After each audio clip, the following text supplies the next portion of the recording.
Hi everyone. We'll start the next lesson of economics.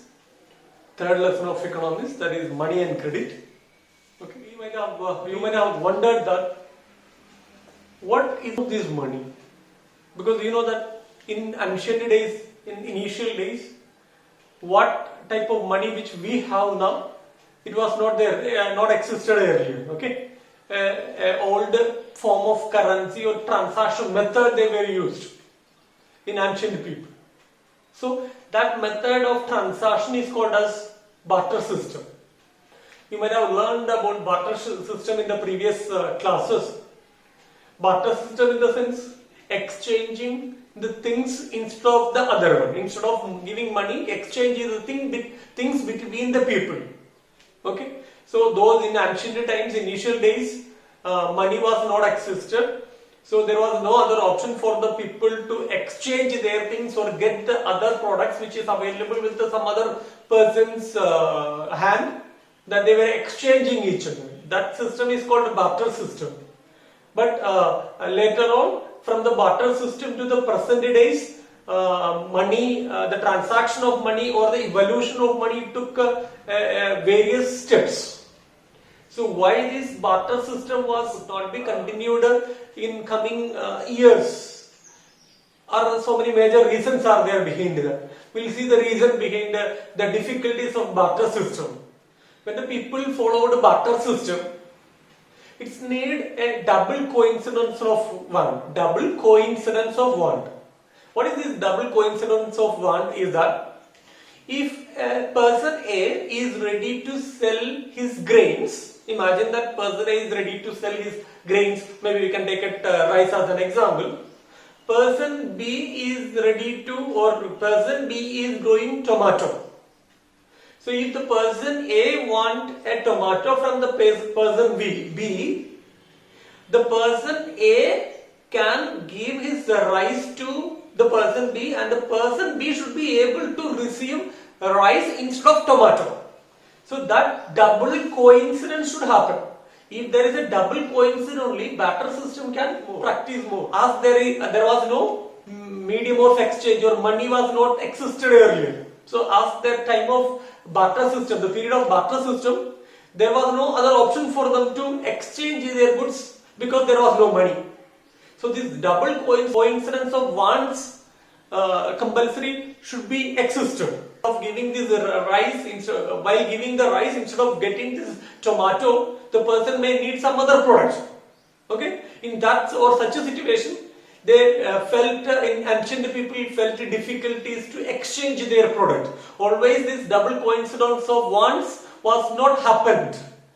So many such drawbacks were there in barter system. Mainly there are four major limitations of this barter system.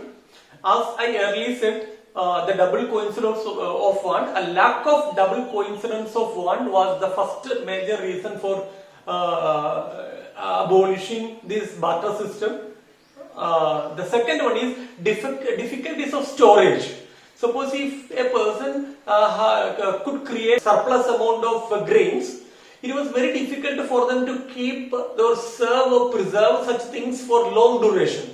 If the people or society is using money, he can convert these grains or he can sell the extra surplus grains in the market and he can get the money from that, and money can be stored. It is easy. So the barter system, as there was no money, no currency, it was difficult for the people to store the money. Store value was not there for the barter system. And the third point, deferred payment are difficult. That means a person, if they want to pay some money to some other person or the third person or person A or B or C or whoever it is, okay, it is very difficult to pay them to give in the form of cash because there was no cash. Instead of cash, if the person has more amount of grains, the second person should be able to accept it. If he too has the same amount of grains or say such a similar type of grains, it is very difficult to pay the money to him or pay back the deferred payments. That is the third drawback of barter system. Fourth drawback of barter system, some goods are indivisible.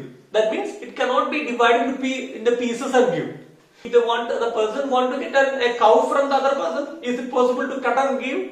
That is not possible. So such cases, it is indivisible, cannot be divided into two. So these are the four drawbacks of barter system. Okay, so barter system could not exist for long days. So people started using different types of currency, not the currency which we are using at present. The different forms of currencies were started using in ancient time.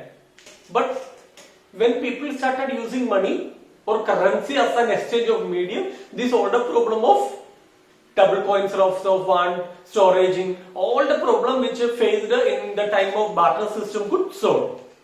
So when the currency solved the problem of all the difficulties what the people felt in barter system, transaction or sources of money is not currency alone. Currency is one form of money which is produced by government. We know that the RBI, Reserve Bank of India, is the authority to print money for our country.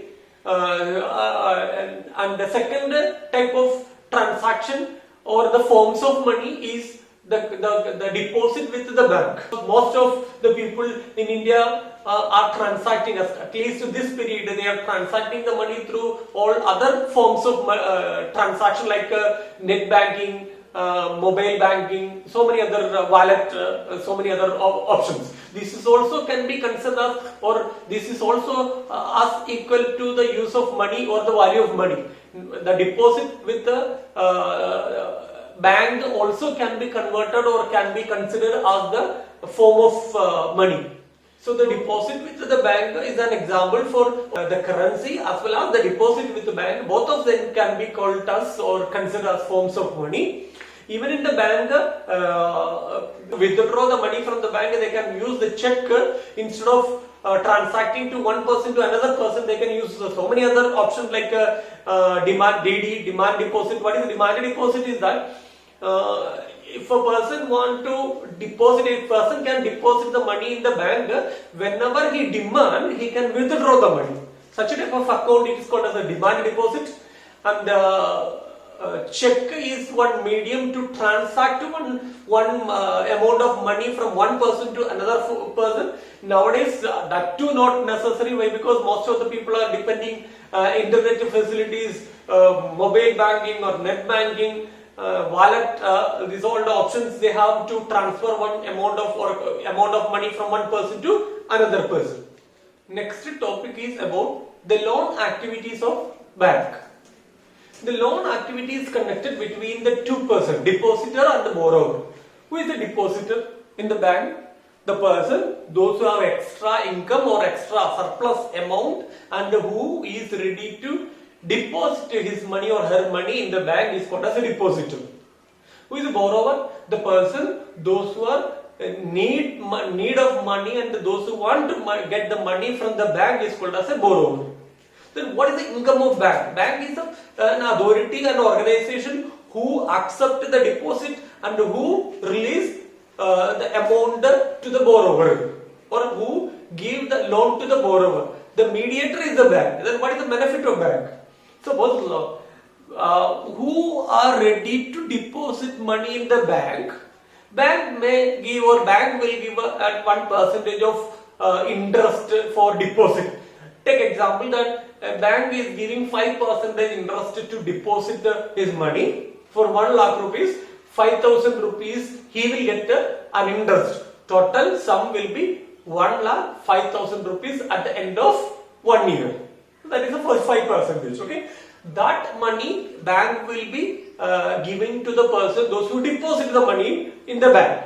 Then the interest rate of the borrower will not get with the same interest rate which a bank is ready to give to the depositor. Borrower can take it as example. Bank may be giving 10% of interest. That means end of one particular year, the particular person, those who have taken the loan from the bank, call it as a borrower needs to pay. If it is 10% is the interest for the borrower which he has or she has taken.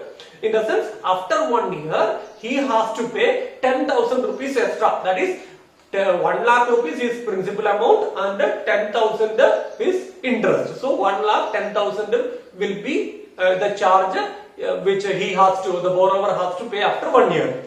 So those difference, for the depositor 1 lakh 5,000 rupees, and for borrower it is 1 lakh 10,000 rupees. That 5,000 is the differences in that transaction. These 5,000 rupees is the income of the bank. Bank too need income, correct? And that is this amount, the difference between the interest rate of a depositor and the difference between the interest rate of borrower. These differences is the income of the bank.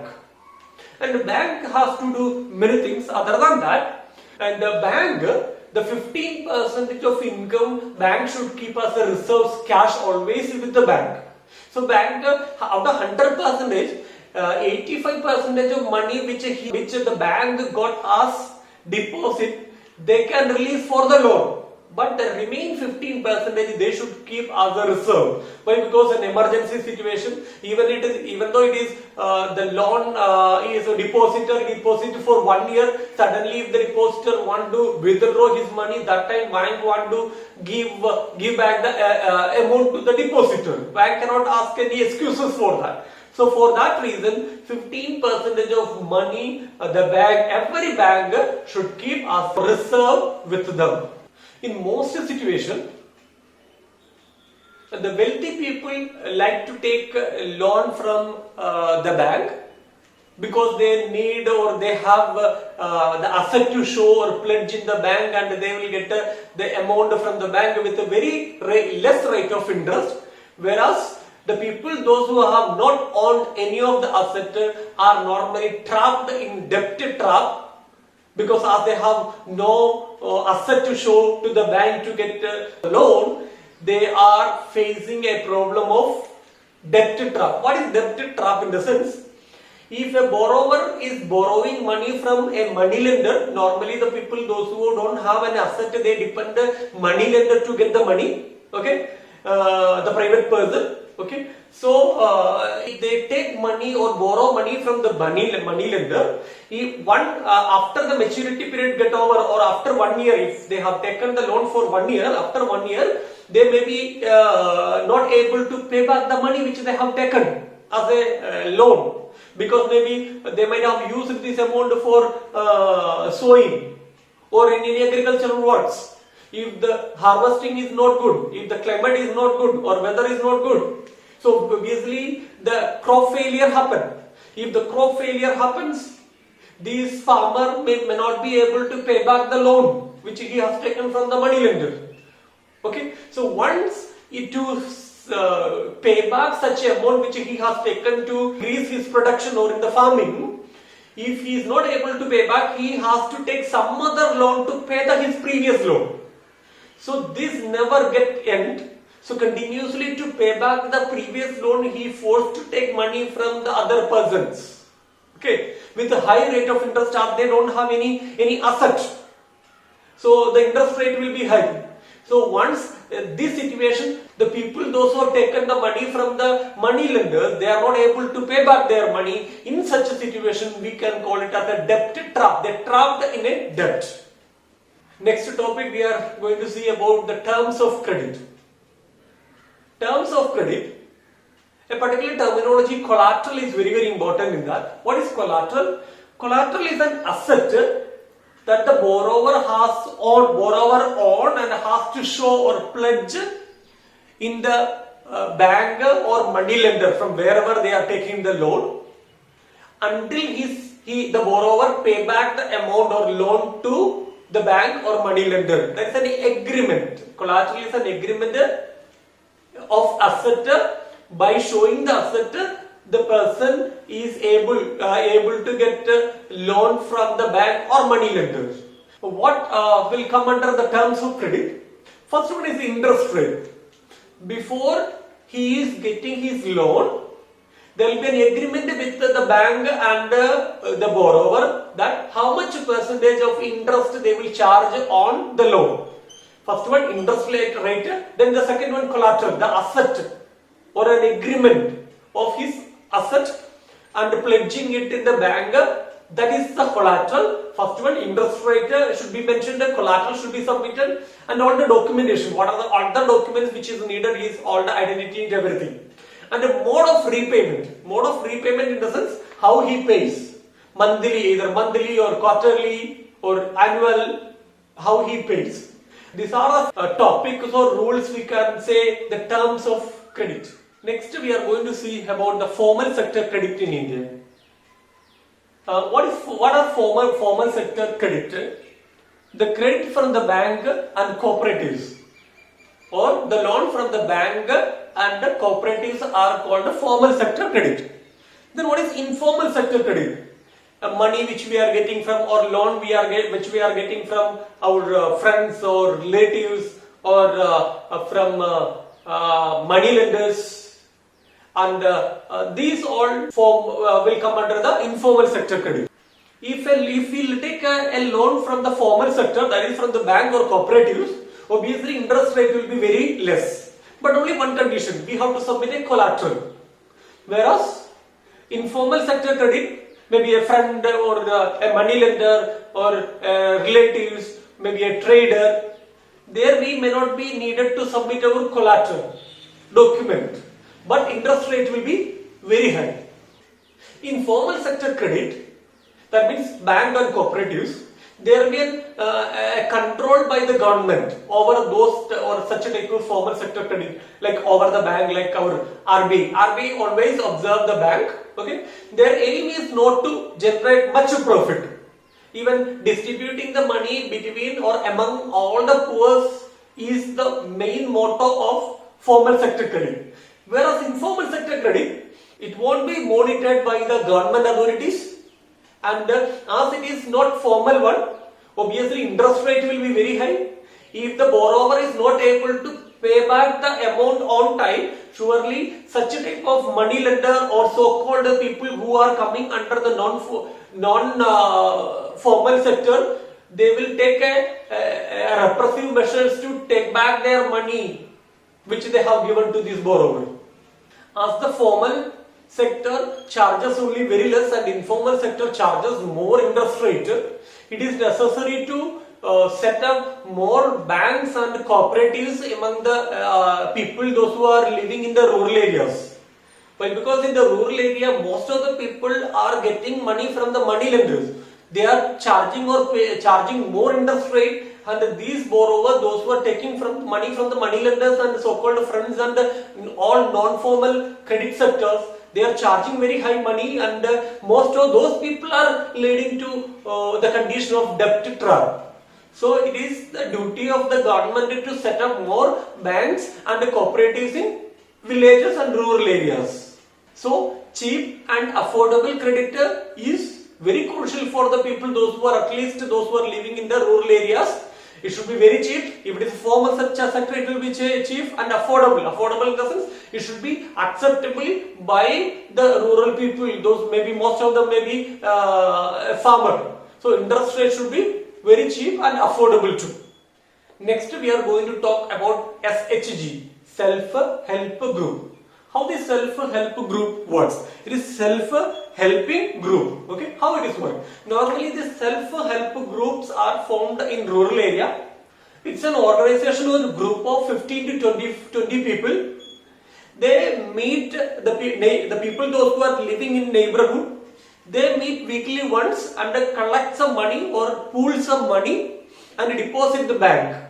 Continuously, if they are doing that, pooling the money and depositing the money, and they will open an account in the bank, and in the name of the group, not in the name of a particular person, or in the name of everyone. Okay, and the bank will provide some loan to those people. With the loan, they can start some small scale business or farming, or they can construct the houses. Many things they can do with that.